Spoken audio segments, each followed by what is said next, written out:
नमस्कार, मैं श्रीमती वंदना, सहायक आचार्य हिंदी, राजकीय कन्या महाविद्यालय राजगढ़ चूरू, BA भाग द्वितीय वर्ष की कक्षा में सभी छात्राओं का स्वागत है।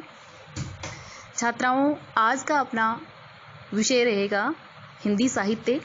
उसका टॉपिक है नाटक का उद्भव और विकास। हिंदी में नाटक लिखने की परंपरा का सूत्रपात भारतेंदु बाबू हरिश्चंद्र से ही माना जाना चाहिए, क्योंकि इनसे पूर्व नाटक नाम से जो रचनाएं हिंदी में उपलब्ध होती हैं उनमें नाट्य कला के तत्वों का अभाव है। प्राणचंद चौहान कृत रामायण महानाटक 1610 ईस्वी तथा कवि उदय कृत हनुमान नाटक 1840 ईस्वी में पद्यात्मकता है तथा ये नाट्य रचनाएं नहीं हैं।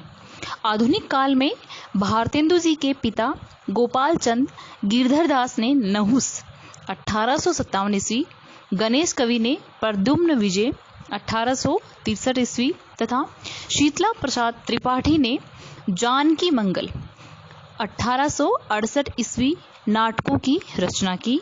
इनमें से अंतिम रचना ही नाट्य गुणों से संपन्न है, अर्थात शीतला प्रसाद त्रिपाठी जी द्वारा कृत जानकी मंगल, जो उन्होंने सन 1868 ईस्वी में उसकी रचना की थी, यह रचना नाट्य गुणों से संपन्न है।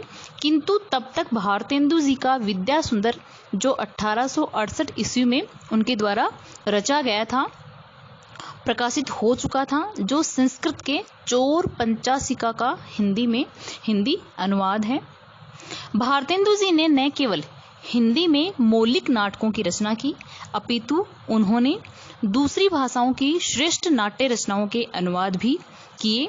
यही नहीं, उन्होंने नाट्य शिल्प पर प्रकाश डालने हेतु नाटक नामक आलोचनात्मक रचना में नाट्य कला के तत्वों का उल्लेख करते हुए नए नाटककारों को दिशा निर्देश दिया, जिससे वे जन रुचि के अनुकूल नाटकों की रचना कर सके।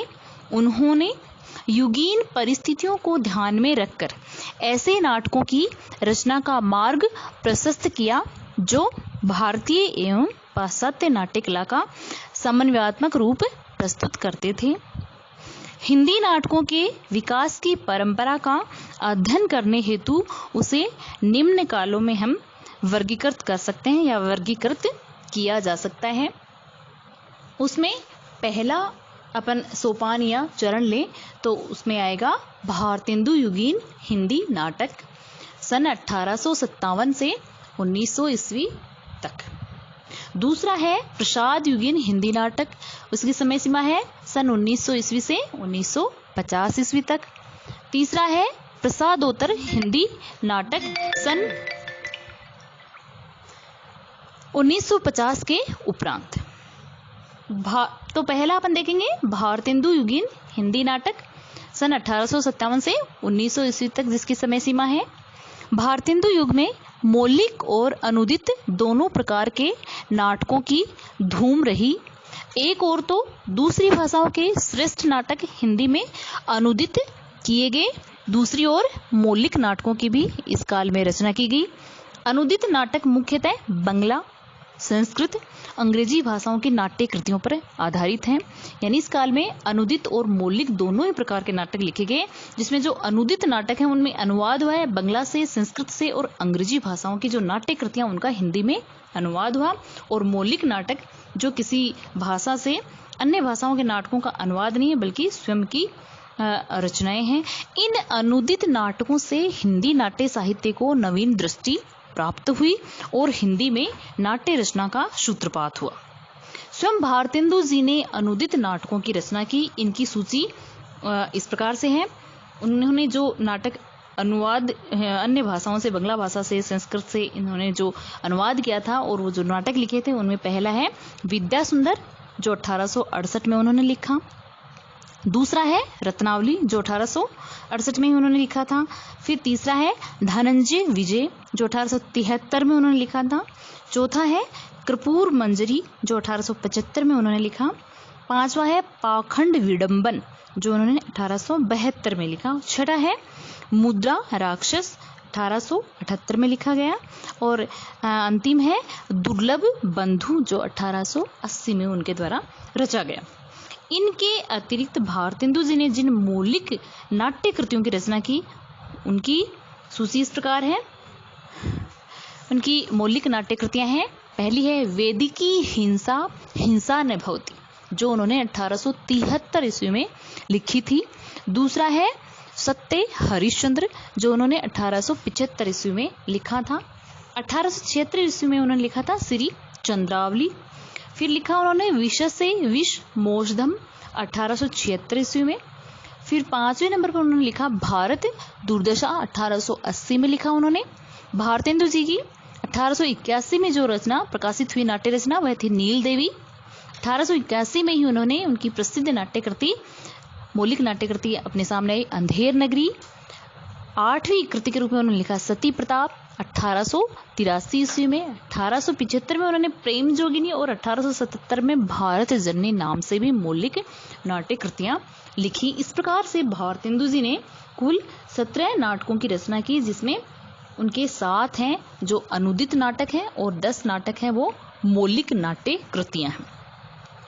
भारतेंदु काल के अन्य नाटककारों में प्रमुख हैं लाला श्रीनिवास दास, राधा कृष्ण दास, बालकृष्ण भट्ट, राधाचरण गोस्वामी, गोपाल राम गहमरी, किशोरीलाल गोस्वामी, प्रताप नारायण मिश्र एवं जीपी श्रीवास्तव आदि जो अन्य नाटककार थे वो भारतेंदु युग के प्रमुख नाटककारों में गिने जाते हैं।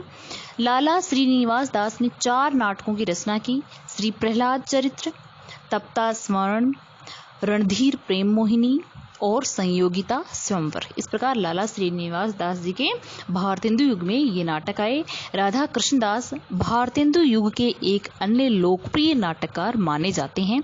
उनके कुछ प्रसिद्ध नाटकों के नाम हैं महारानी पद्मावती, धर्मालाप, महाराणा प्रताप तथा दुखिनी बाला। इसी प्रकार बालकृष्ण भट्ट द्वारा रचित नाटकों में दमयंती स्वयंवर, वृहनला, वेणी संहार, कलिराज की सभा, शिक्षा दान, रेल का विकट खेल, बाल विवाह आदि इनके नाटक इस काल में आए। राधाचरण गोस्वामी ने प्रहसनों की रचना में नाम कमाया। उनके लिखे प्रहसनों में से कुछ एक के नाम हैं तन मन धन गोसाई जी के अर्पण। तो इनके राधाचरण गोस्वामी के जो प्रहसन हैं उनमें एक तो है तन मन धन गोसाई जी के अर्पण और दूसरा है बूढ़े मुँह मुहासे लोग देखे तमाशे। अब भारतेंदु युग के नाटकों में ऐतिहासिक, पौराणिक, काल्पनिक कथाओं को विषय वस्तु के रूप में अपनाया गया। समाज सुधार, राष्ट्रीय गौरव, अतीत गौरव को नाटकों के माध्यम से दर्शकों तक संप्रेषित किया गया। इस प्रकार भारतेंदु युग में जो नाटककार हैं उनके बारे में अपन ने देखा और किस प्रकार उनकी विषय वस्तु समाज सुधार और राष्ट्रीय गौरव, अतीत गौरव इनको विषय वस्तु के रूप में अपनाया गया और ऐतिहासिक, पौराणिक, काल्पनिक इस प्रकार के नाटक लिखे गए। दूसरा है प्रसाद युगीन हिंदी नाटक जिसकी समय सीमा है 1900 से 1950 तक। भारतेंदु जी ने हिंदी नाट्य साहित्य को जो साहित्यिक भूमिका प्रदान की उसे कालांतर में जयशंकर प्रसाद ने पल्लवित किया। हिंदी नाट्य क्षेत्र में प्रसाद जी का आगमन वस्तुतः एक प्रकार से युगांतर प्रस्तुत करता है। प्रसाद जी के समय तक हिंदी रंगमंच का पूर्ण विकास नहीं हो सका था, फलतः वे ऐसे नाटकों की रचना में प्रवृत्त नहीं हो सके थे। वे ऐसे नाटकों की रचना में प्रवृत्त हुए जो पाठ्य अधिक हैं और अभिनय कम हैं। प्रसाद जी ऐतिहासिक नाटकों की रचना करने वाले हिंदी के प्रमुख नाटककार माने जाते हैं। यानी प्रसाद जी द्वारा लिखे गए जो नाटक हैं उनमें ऐतिहासिक नाटक ही अपने सामने आते हैं। भारत के अतीत गौरव का चित्रण करने के साथ साथ उन्होंने राष्ट्रीयता की भावना उत्पन्न करने का प्रयास अपने नाटकों के माध्यम से किया है। प्रसाद जी ने अपने नाटकों के विषय बौद्ध काल, मौर्य काल एवं गुप्त काल से चुने हैं जो भारतीय इतिहास का स्वर्ण युग माना जाता है। जयशंकर प्रसाद द्वारा रचित नाटकों का विवरण इस प्रकार है।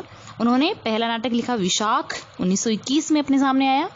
नंबर 2 है अजात शत्रु जो 1922 में प्रकाशित हुआ। नंबर 3 है कामना जो 1924 में प्रकाशित हुआ। चौथा है जन्मेजय का नागयज्ञ जो 1926 में प्रकाशित हुआ। फिर है स्कंदगुप्त 1928 में प्रकाशित हुआ। एक घूंट 1930 में, चंद्रगुप्त 1931 में और ध्रुव स्वामी जो उनका प्रसिद्ध नाटक है वो 1933 में प्रकाशित हुआ। इनमें से कलात्मक उत्कृष्टता की दृष्टि से स्कंदगुप्त, चंद्रगुप्त और ध्रुव स्वामिनी विशेष महत्वपूर्ण नाटक माने जाते हैं। अपने नाटकों में प्रसाद जी ने अतीत के पट पर वर्तमान का चित्रण प्रस्तुत किया है तथा इतिहास एवं कल्पना का संतुलित समन्वय करने में उन्हें सफलता भी प्राप्त हुई है। इस प्रकार अपन देखते हैं कि प्रसाद जी ने जो नाटक लिखे हैं वो ऐतिहासिक नाटक हैं। उन्होंने अतीत के पट पर वर्तमान का चित्रण किया है। ध्रुव स्वामी ने प्रसाद जी ने नारी समस्या को प्रस्तुत किया है। नाट्य शिल्प की दृष्टि से प्रसाद जी के नाटक बेजोड़ हैं। उनमें भारतीय एवं पाश्चात्य नाट्य कला का संतुलित समन्वय हुआ है। प्रसाद जी के नाटक न तो सुखांत हैं और न ही दुखांत, अपितु वे प्रसादांत हैं। नायक अंतिम फल का भोक्ता नहीं बन पाता है और विषाद की एक छाया पाठकों के मन पर छूट जाती है। रंगमंचीयता, अभिनेता की दृष्टि से भी प्रसाद जी के नाटक एक प्रकार से दोषपूर्ण ही कहे जाएंगे। विस्तृत एवं विशृंखलित कथानक, दृश्यों की बहुलता, लंबे लंबे स्वगत कथन, दार्शनिक उक्तियों एवं संस्कृत गर्भित लाक्षणिक भाषा उनके नाटकों की अभिनेता में बाधक तत्व का कार्य करते हैं। वस्तुतः उनके नाटक पाठ्य अधिक हैं लेकिन अभिनय कम है। संक्षेप में ये कहा जा सकता है कि हिंदी की ऐतिहासिक नाट्य परंपरा में प्रसाद जी हैं वो एक श्रेष्ठतम नाटककार हैं।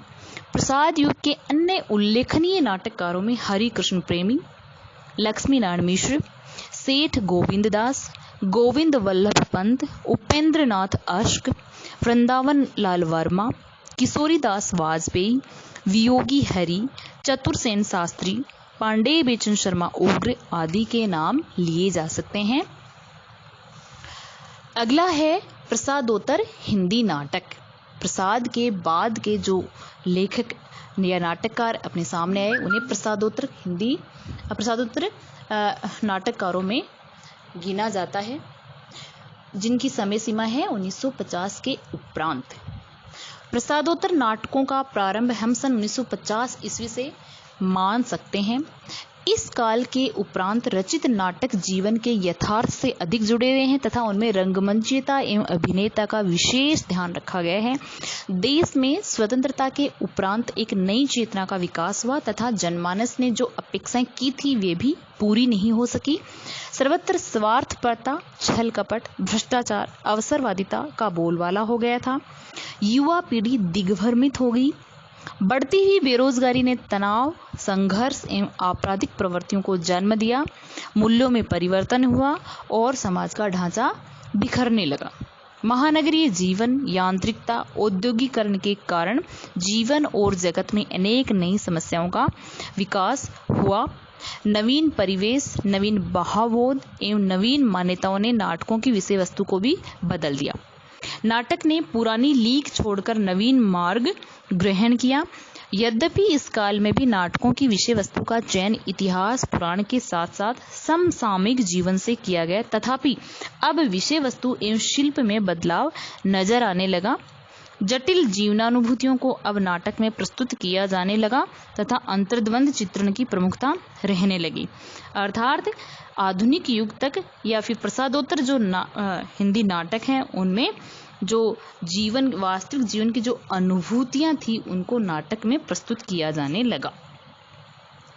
प्रसादोत्तर नाटककारों में विष्णु प्रभाकर, जगदीश चंद्र माथुर, धर्मवीर भारती, लक्ष्मी नारायण लाल, रामकुमार वर्मा, मोहन राकेश, नरेश मेहता, विनोद रस्तोगी, सुरेंद्र वर्मा, डॉक्टर शंकर शेष, रमेश बख्शी, मुद्रा राक्षस, नरेंद्र कोहली, गिरिराज किशोर, गोविंद चातक, जयनाथ ललिन, डॉक्टर शिव प्रसाद सिंह आदि के नाम उल्लेखनीय हैं।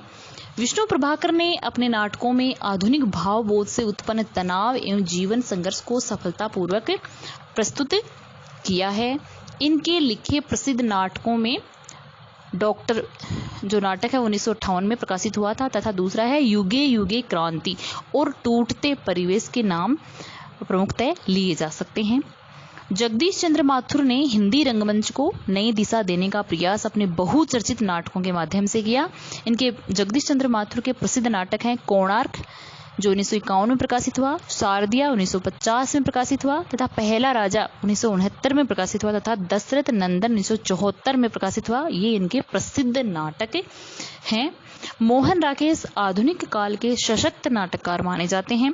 यद्यपि उन्होंने केवल 3 नाटकों की रचना की, तथापि संख्या में कम होने पर भी उनके नाटक हिंदी में अपना विशिष्ट स्थान रखते हैं। अर्थात जो मोहन राकेश जी उन्होंने मात्र 3 नाटक लिखे थे और 3 नाटकों के बल पर उन्होंने हिंदी साहित्य जगत में अब एक उभरते सितारे या अपना नाम उन्होंने कमा लिया था। उनके नाटकों के नाम है आषाढ़ का एक दिन जो 1958 में ईस्वी में प्रकाशित हुआ था, लहरों की राजहंस जो सन 1963 में प्रकाशित हुआ तथा आधे अधूरे जो 1969 में ईस्वी में प्रकाशित हुआ। आषाढ़ का एक दिन महाकवि कालिदास के परिवेश, रचना प्रक्रिया, प्रेरणा स्रोत और उनके चूक जाने से संबद्ध कथा को प्रस्तुत करने वाला नाटक है। लक्ष्मी नारायण लाल एक बहुचर्चित नाटककार हैं जिन्होंने अंधा Kuan, Darpan, Mada cactus, Suryamukh, mister Abhimanyu, curfew, Abdullah Deewana, Vyaktigat, एक सत्य, हरिश्चंद्र, सगुन पंछी और सबरंग मोहभंग आदि प्रसिद्ध नाट्य कृतियां हमारे सामने प्रस्तुत की। धर्मवीर भारती कृत अंधा युग जो 1954 में प्रकाशित हुआ आधुनिक भावबोध को प्रस्तुत करने वाला प्रसिद्ध गीति नाट्य है। इस प्रकार हिंदी नाटकों की यह विकास यात्रा अभी भी जारी है। नए नए नाटककार जो प्रयोगधर्मी हैं तथा अब नाटक मानवीय जीवन की विसंगतियों को प्रस्तुत करने वाले सशक्त माध्यम के रूप में हमारे सामने आए हैं। इस प्रकार हमने आज अपने इस में देखा वीडियो में कि नाटक का उद्भव और विकास किस प्रकार से हुआ। बहुत बहुत धन्यवाद।